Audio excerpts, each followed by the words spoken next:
physical condition for today, Gary.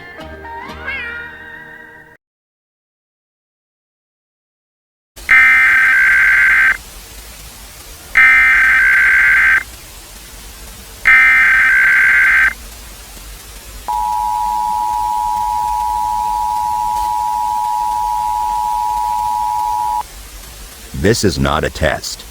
Evacuate all homes and flee north as a runaway train carrying highly toxic chemicals is heading toward this town. The train will be intentionally derailed for safety. However, highly poisonous fumes will likely leak into the air. Depending on wind direction, these lethal fumes may be circulated into any living spaces. Any financial help for hotels or other options will be provided by the government. It should be safe to return home in no more than a week, 5 days minimum.